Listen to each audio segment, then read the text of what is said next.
Magandang hapon sa inyong lahat. Ito po si Herbert Curia, author, host ng Talakayan Herbert TV. Muli ang ating tatalakayin sa linggong ito ay hinggil doon sa charter change pa rin o, o particular doon sa economic provision. So talakayin natin ang charter change na ipinopropose na pagbabago ng konstitusyon doon lamang sa halimbawa doon lamang sa economic provision. So yun. But may mga dun sa mga naging patalastas ay malawak yung ay gusto nilang baguhin. So yun. So sana ito ay patuloy na talakayin ng lipunang Pilipino. May mga na tumututol dito yung Chacha kontra Chacha. Kakiba dito ay ang ating simbahan, mga nang simbahan na tumututol diyan at iba't ibang mga grupo. Yung iba naman ay pro kaya diyan. So sa akin ito ay gusto ng talakayin at pag-usapan sa Kongreso, Senado para ito ay pasa o anong mabubuo rito. So sa atin ngayon ay doon sa sinasabi na chat ay definitely tayo ay nagsusulong din ng constitutional reform o pagreforma ng sistema ng ating pamahalaan. Siyempre doon sa simula, doon sa konstitusyon. Kanya lamang ay doon sa ating pag-reforma na uukol ay makabubuti sa lipunan ng Pilipino. Sa kapangkat na pagreforma ng ating sistemang pampolitika, ekonomiya, social, civil, cultural. Yan.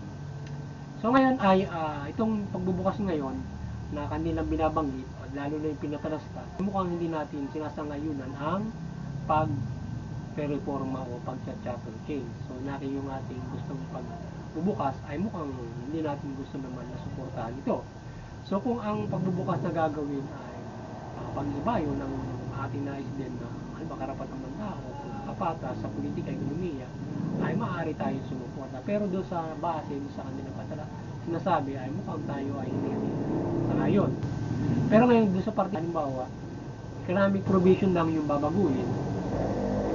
Particular ay yung sa foreign investment ay mukhang sa foreign policy at pagbubukas ng foreign investment mukhang 100% ay babaguhin ay ang ating tingin dito ay mukhang hindi tayo sasangayon diyan sa 100% na pag babaguhin yung constitution para magkaroon ng 100% ownership yung mga foreign investor dito sa ating bansa. So hindi natin nais yan. Nais pa rin natin ay yung ating 1987 Constitution for the economic provision dahil nga sa economic provision particular doon sa foreign yung 60-40. So kasi kung magiging 100% problema tayo dyan, lalong-lalo na walang control kung sino yung mga dayuhan na mamumuhunan sa bansa. Kasi dyan tayo ay naniniwala mayroong imperialismo.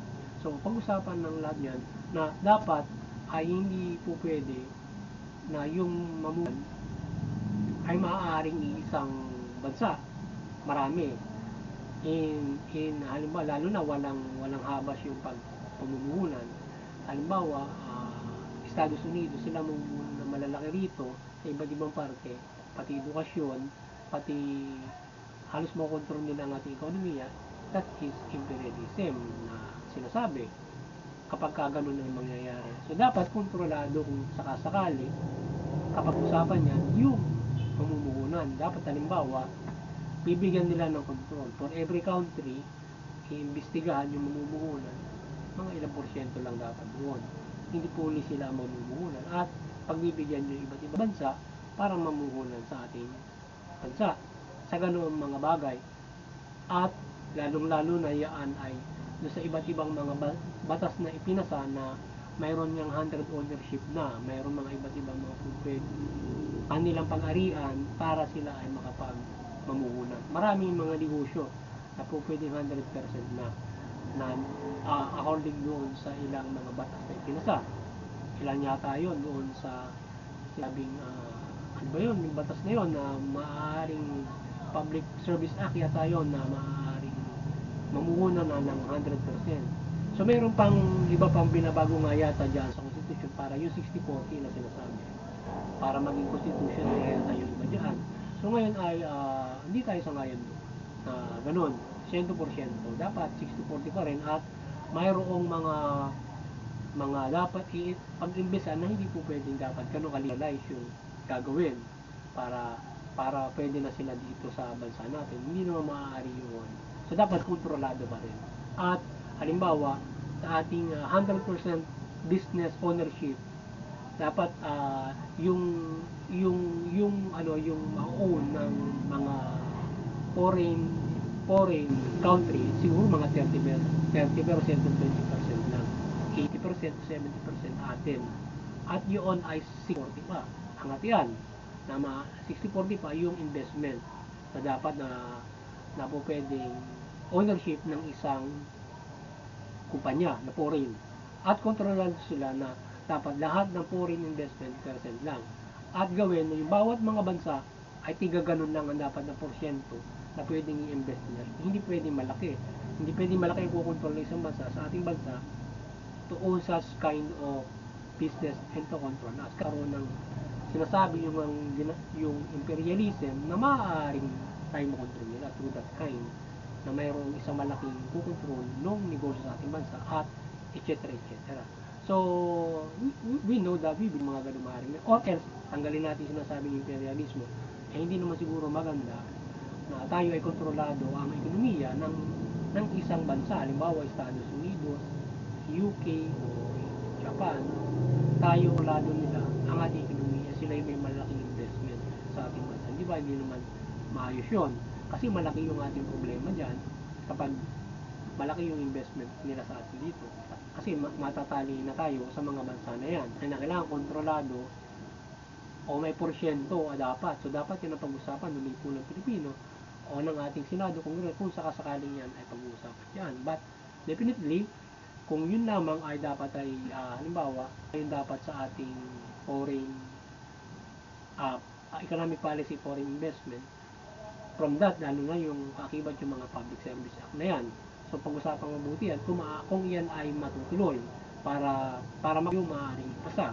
At other things, kung sa ekonomiya, bakit kinakailangan foreign investment mapagtutunan natin? Bakit hindi natin ipasa sa foreign sa ipapaula rin yung pag-industrialize ng ating konstitusyon na industrializing bansa doon sa binabanggit ng sa provision ng ating economic ang industrialization ating bansa in our constitution na yan ay pag-ibayuhin pa at susugan ng iba't ibang mga batas para umiral yung industrialization sa ating bansa, di ba? Para umunlad yung ekonomiya through our own at mga investor ng mga Pilipino, not just malaki ang binibigay doon sa foreign kasi sila halos yung nag-i-invest sa atin para bibigyan ng trabaho, para dinadala mo na rito yung ibang bansa. Hindi na nga naman tayo nakapagtatrabaho sa ibang bansa, dadali mo rito, at ang problema pa diba? Mas maganda na magtatrabaho tayo sa ibang bansa with a bigger salary kesa dito at a cheap labor, ang baba ng ating minimum wage, diba? Kung sa ibang bansa yung ating labor doble to triple, pero dito sa atin mababa kaya gusto nila dito, diba? So kaya yung mambabatas maging fair kayo, Senado, Kongreso, doon sa economic provision kung yan ay yung mapag-unaring matuloy, diba? At hindi po na pinili pag-usapang mabuti kung ano yung ating dapat na i-suggestion sa ating pamahalaan para maipasa yan.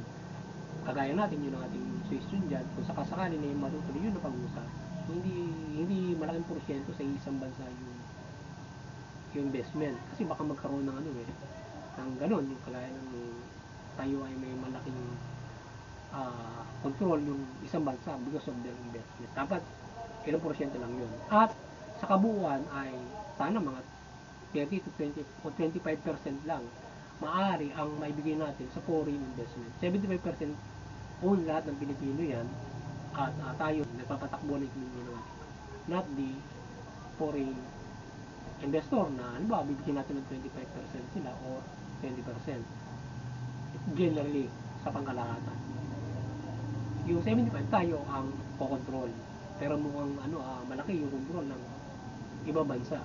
Yung 60-40 talagang maaaring ganun na nga yata nangyayari. Na hindi as 60-40 as one business. So, di ba sa pangkalahatan pa. Na yung 60-40 yung Pilipino o 40 doon sa sa foreign. Baka ganun na nga nangyayari pati hindi overall. Sana hindi naman. So sana tingnan din ng ating kongreso. Gusto kong marinig sa kongreso yan o Senado. Yung kanilang analysis for the businesses of the Filipino business and the foreign. Kano ba kalaki sa entire, sa 10 na negosyo sa buong Pilipinas, ilan yung pag-aari ng Pilipino, ilan pag-aari ng investor. Diba? At ano yung pag-aari na yan, diba?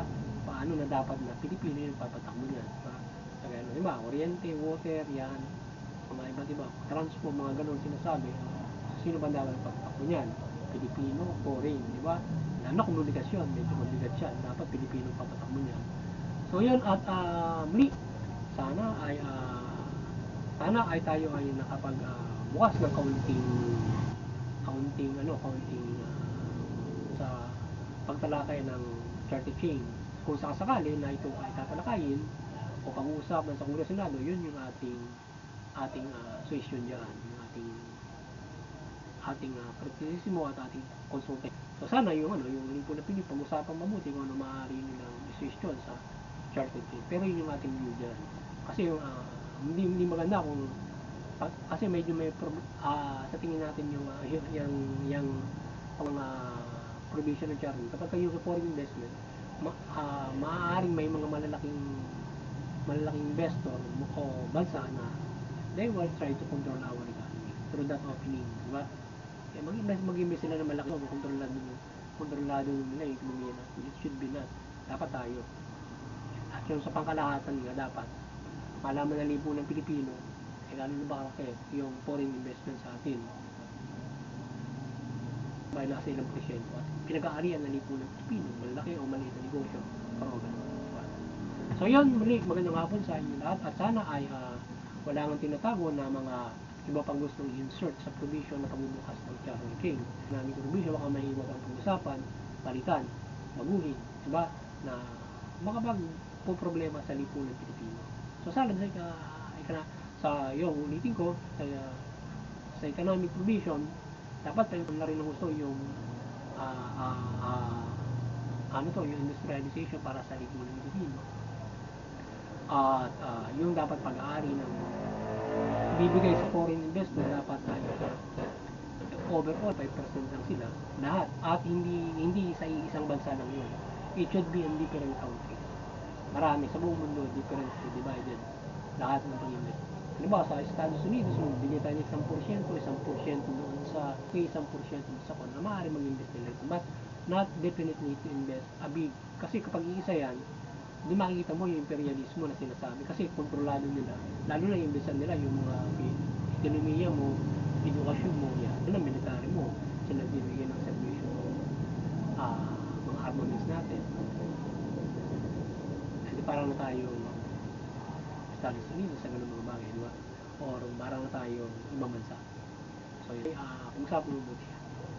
Kung sa gayon tayo ay hindi na mapapilalim sa ganung klase na mga nasabing imperialismo or else ay hindi tayo kontrolado ng iisang bansa because of power ang ating ekonomiya at magkaroon tayo ng kung kanilang pwedeng gawin na manipulasyon sa ating pamumuhay because malaki ang control nila sa ekonomiya natin. Parang sila na nagbabalangan sa atin. Makikita gano'n. But it should be not. Tayo dapat. Dapat papaunlarin nila. Kung bubuksan na economic change, hindi yung foreign investment paputunan nila. Kung paano paunlarin ang lipo ng Pilipino for the national industrialization. Yan. Ang ganong bagay. Para sa industrial for national investment. Magandang hapon sa inyo lahat. Sana gabayan tayo naman ng Santa Maria, maliwanagin yung pamahalaan for that sa economic change at pagkakaroon ng institution at tayo kung palayo na kung ng ating mananampalataya. So, nananangin natin, nagabayin yung pamahalaan mamahalaan yung mga at nakatutugon sa karapatan ng mga Pilipino sa kaunlaran na kanilang nais na gawin at hindi ito dapat ay maging fair tayo for everything for pakikipag-isa at hindi naman tayo dapat kinukontrol ng iba. Okay na nga po sa inyo lahat at God bless.